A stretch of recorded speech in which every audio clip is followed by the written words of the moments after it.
Coucou les cancers, alors on se retrouve dans cette extension pour faire votre vie professionnelle et votre vie sentimentale comme je vous ai expliqué dans votre tirage général, et on va commencer tout de suite avec votre vie sentimentale. Donc je vous disais, on a le monde encore, le chevalier de bâton encore, et on a l'énergie de la reine d'épée.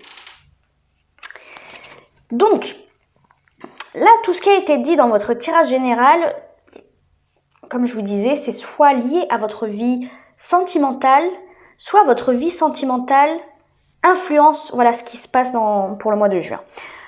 De toute façon, voilà, tout est lié. À mon avis, alors,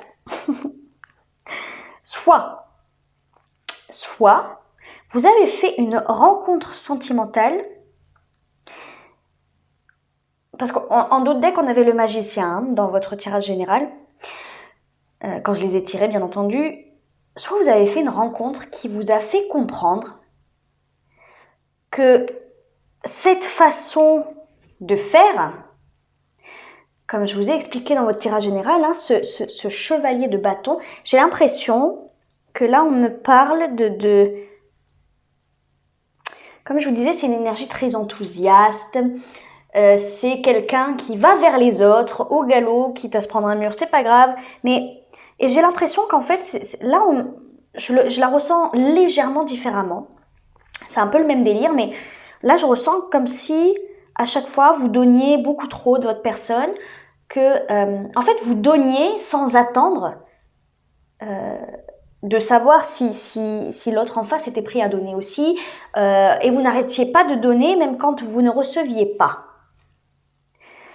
Donc ça peut être de l'attention, de l'amour, ça peut être quelque chose de plus concret, enfin voilà.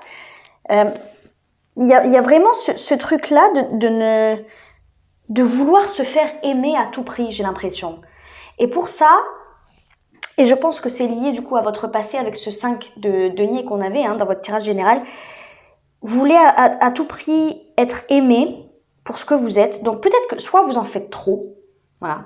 Soit clairement vous en faites trop pour trop montrer votre personnalité, qui vous êtes, etc. Soit tout simplement vous n'avez pas de mesure, vous n'avez pas d'équilibre dans votre façon de donner de votre personne, de votre être profond à l'autre.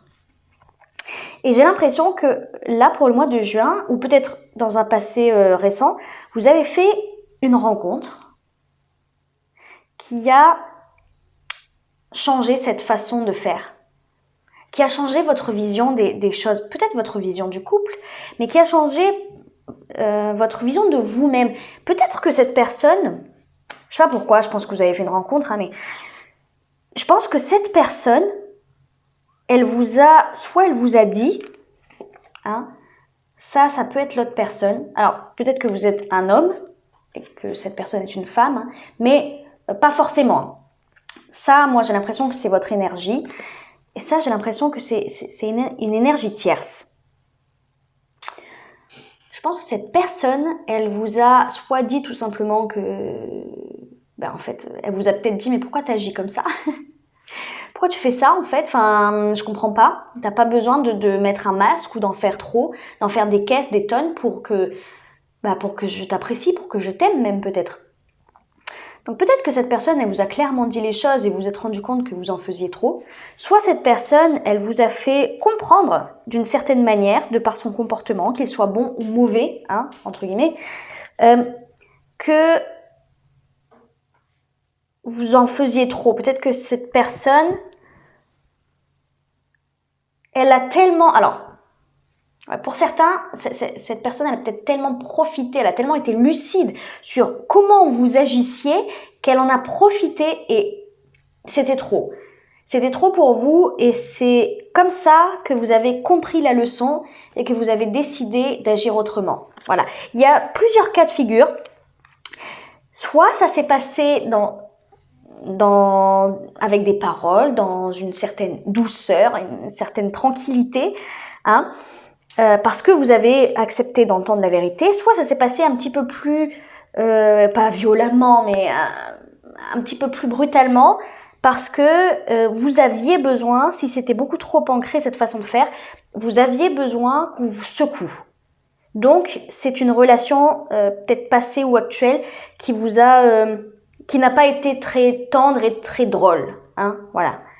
Ça a pu se passer des deux manières. En tout cas, ce qui est sûr, que ça soit une relation passée ou actuelle, vous avez compris beaucoup de choses et vous avez décidé de changer. Quand je disais tout à l'heure en 2 decks, on avait le magicien, il a son importance. Parce que le magicien, c'est quelqu'un qui a énormément confiance en lui parce qu'il sait qu'il a tous les outils en main pour réussir, pour atteindre son but, ses objectifs. Et voilà, il y a un côté magique en lui, hein, le magicien, forcément. Il y a un côté magique en lui parce que c'est comme s'il se relevait de tout. Il se relevait de tout, il retombait toujours sur ses pattes, il arrivait toujours à trouver des solutions. Il y a vraiment ce côté mystérieux, mystique presque. Et je sais même pas pourquoi je dis ça, c'est sorti tout seul. Mais en gros, l'énergie du magicien, là, c'est comme si vous vous rendiez compte, avec tout ça, de vos propres capacités, de vos compétences, de votre propre magie intérieure. C'est-à-dire que, quand je dis magie, c'est la magie peut-être de vous, de vos capacités, mais la magie aussi de la vie. C'est-à-dire que dans votre tirage général, j'avais l'impression qu'à un moment donné, vous étiez devenu fataliste. Hein? Et là, c'est comme si vous retrouviez ce brin de folie, ce brin de magie, le fait de croire à nouveau en fait que c'est possible, qu'il n'y a pas que des gens qui vont vous rabaisser, qui vont vous rejeter. Voilà. Allez, on va aller voir le conseil. Faites un effort, le grand amour vaut bien le respect des étapes par lesquelles vous devez passer. Bon voilà, ça c'est peut-être pour ceux qui sont encore en couple, hein, pour les personnes, parce que je sentais que vous vous braquiez hein, quand même. Par rapport à ce que vous avez vécu dans le passé, je le sentais que vous vous braquiez pas mal par rapport à ce qu'on pouvait vous dire ou par rapport à des situations particulières qui vous faisaient rappeler hein, cette blessure de rejet ou d'abandon que vous avez subie. Et là, voilà, hein, on vous dit faites un effort, ça veut dire à un moment donné, mettez votre ego et votre fierté de côté. Voilà, hein. Vous avez compris des leçons, il y a juste un petit pas à faire, un petit effort à faire encore. Pour ceux qui sont encore en couple, hein, pour ceux qui par exemple, c'est leur conjoint qui leur a montré les choses, qui leur a dit mais là pourquoi tu fais ça on peut facilement se braquer. On peut facilement se braquer parce qu'on se dit voilà on me rabaisse encore une fois. Mais là vraiment je pense que le conseil c'est non. Cette personne ne vous rabaisse pas, cette personne vous fait évoluer. Elle vous fait évoluer et en mettant votre fierté de côté, en arrêtant de vous braquer comme ça, vous allez évoluer plus vite. Et en plus de ça, vous avez une opportunité de vivre quelque chose de beau avec cette personne. Donc ne la gâchez pas, en gros. Qu'est-ce qu'on a? Espièglerie. Je pense qu'on a plusieurs. Je pense qu'on a plusieurs cas. Hein. On a ça, pour moi, c'est ceux qui sont en couple. Hein. Ceux qui sont en couple avec une personne où ça se passe bien, mais où on se sent tout simplement un peu chamboulé, un peu bousculé par l'autre, parce qu'il nous fait voir des choses qu'on n'a pas forcément envie de voir. Mais voilà, c'est pour évoluer. Ce cas présent, c'est ça. Faites un effort. Espièglerie. Pour retrouver l'amour, permettez à l'esprit espiègle et enfantin qui est en vous de se manifester. Ça, je pense qu'on me parle pour les célibataires, hein, pour les célibataires qui ont compris des choses, hein, parce que peut-être que l'énergie de la reine d'épée, c'est pas forcément une autre personne. Je ressentais que pour beaucoup, c'est une énergie tierce, mais pas que. Hein. Pour certains, c'est votre énergie aussi. En tout cas, c'est votre façon d'agir avec cette énergie de la reine d'épée, c'est-à-dire que vous tranchez. Voilà. Peut-être que vous tranchez sur une façon de faire, mais peut-être que vous tranchez aussi sur des liens, hein, pour certains. Parce que c'est plus possible de trop donner comme ça et de ne pas recevoir. Hein. Et là, on vous dit, peu importe la situation dans laquelle vous êtes, si vous êtes en train de trancher une relation, de couper des liens, soit que vous êtes en train de couper avec un certain comportement que vous aviez, on vous dit de ne pas oublier la complicité, de ne pas oublier la joie, de ne pas oublier de rire. Hein. Pour retrouver l'amour, permettez à l'esprit espiègle et enfantin qui est en vous de se manifester. Ça veut dire ne perdez pas espoir et gardez cette petite graine de folie qui est en vous. Hein. Ce côté humour, ce côté un peu foufou, gardez-le. Gardez-le parce que ça, je pense que là, on est en train de vous dire que ça va vous servir dans votre vie sentimentale. Donc, n'abandonnez pas ça, ne devenez pas morose, trop sérieux, trop dans votre mental, hein, parce que là, vous êtes, si c'est votre énergie, la reine d'épée, vous êtes dans votre mental à beaucoup réfléchir, hein, beaucoup réfléchir. Là, on vous dit, n'oubliez pas qui vous êtes, hein, au fond de vous, n'oubliez pas qui vous êtes et n'oubliez pas ce qui vous anime.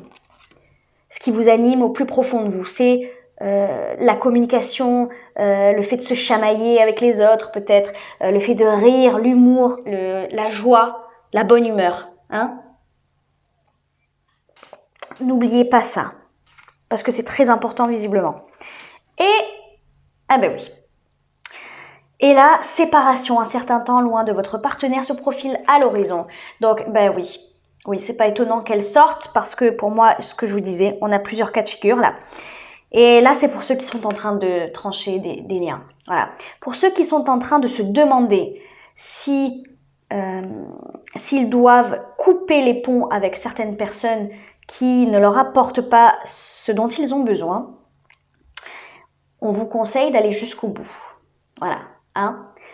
Ne faites pas des histoires de tout ce que je suis en train de vous dire. Si vous êtes dans le premier cas et que en fait tout va très bien avec votre partenaire, seulement juste vous digérez pas trop ce qu'il vous a dit et que c'est une question d'ego et de fierté, hein, ne vous placez pas dans cette situation de séparation. Hein.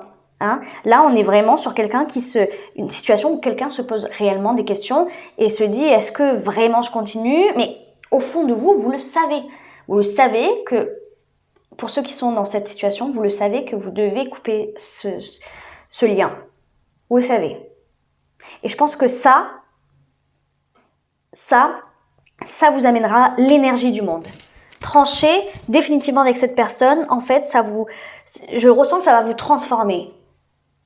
C'est comme si vous passiez un cap important dans votre vie sentimentale et que ça allait vous permettre de rebondir et de vraiment d'aller de l'avant. Bon, bah il s'en passe des choses quand même. Hein. Alors, on va aller voir votre vie professionnelle. Donc, en dos de deck, je rappelle, on avait la 2 de bâton, donc il y a certainement un choix à faire. Qu'est-ce qu'on a? On a le pendu, on a le 7 de bâton et on a le 5 d'épée. Bon, là, on vous dit, il y a quelque chose qui bloque, bien entendu, parce que... Alors, soit vous êtes en conflit, soit clairement vous êtes en conflit avec quelqu'un, soit vous êtes en conflit avec quelqu'un, voilà, avec l'extérieur, avec quelqu'un, un organisme, une entreprise, etc.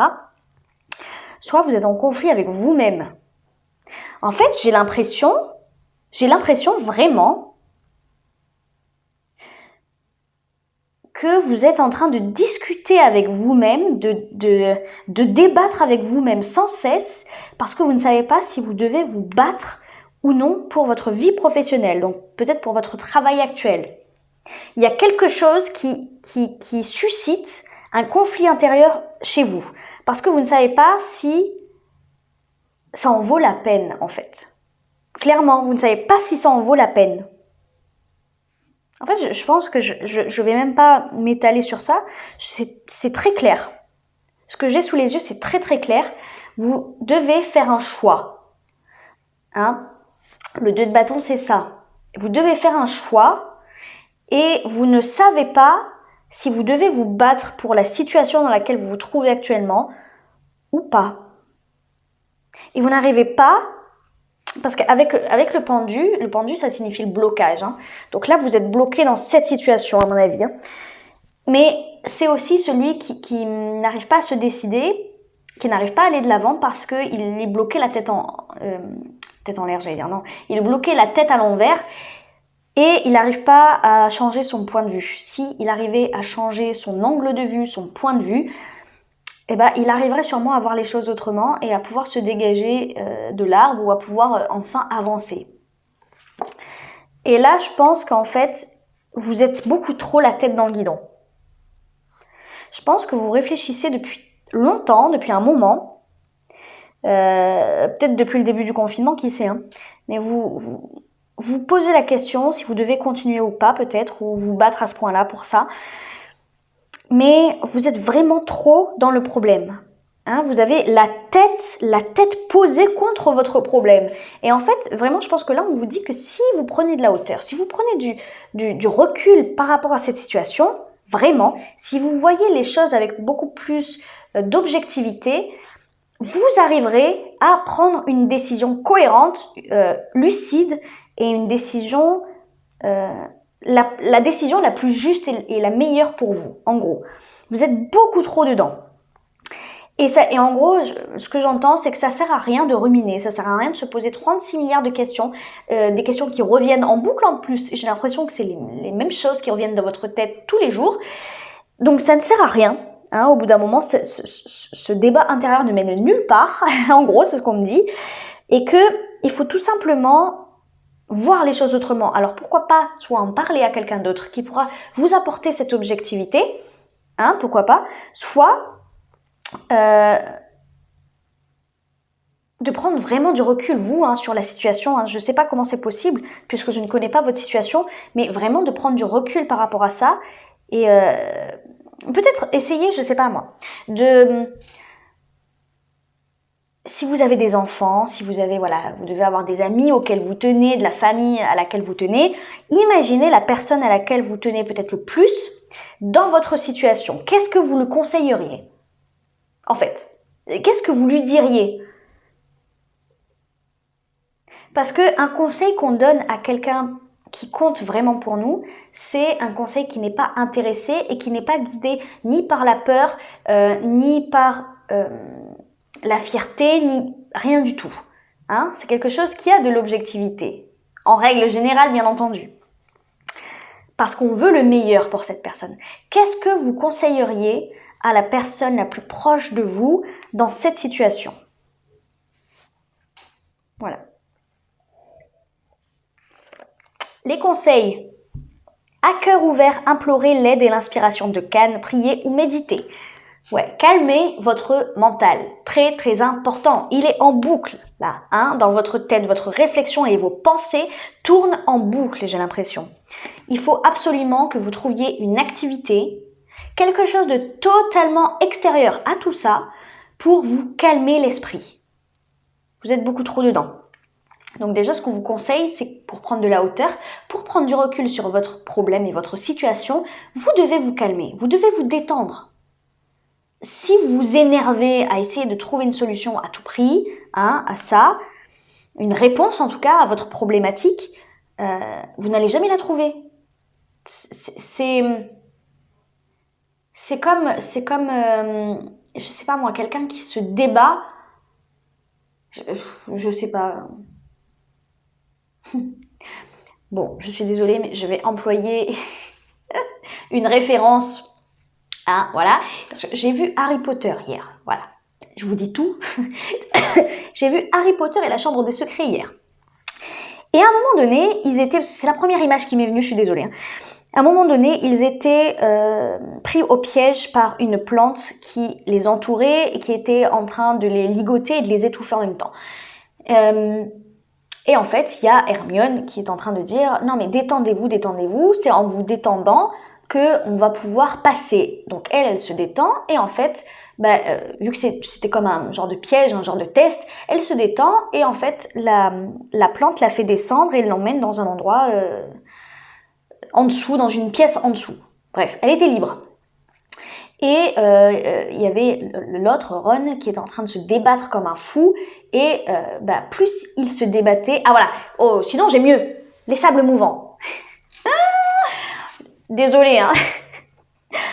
Les sables mouvants. Plus on va se débattre, plus... En plus, je pense que vous avez saisi totalement ce que je voulais dire, mais... Je veux terminer. Les humbles mouvants, plus vous débattez, plus vous vous enfoncez et voilà, vous perdez le contrôle. Donc, arrêtez de vous débattre comme ça avec vos pensées, vos réflexions. Juste mettez ça dans un coin de votre tête, dans un coin de votre tête. Lâchez prise, ne pensez plus à ça et vous verrez qu'en fait la solution, elle vous apparaîtra aussi clairement. Elle vous apparaîtra très clairement alors que vous ne vous y attendiez pas. Et ensuite, régler, ok. Alors, ok. Laissez les situations passer en paix. Bon, voilà. Si vous ressassez sur du passé par rapport à votre vie professionnelle, hein, oui, mais j'aurais dû faire ça.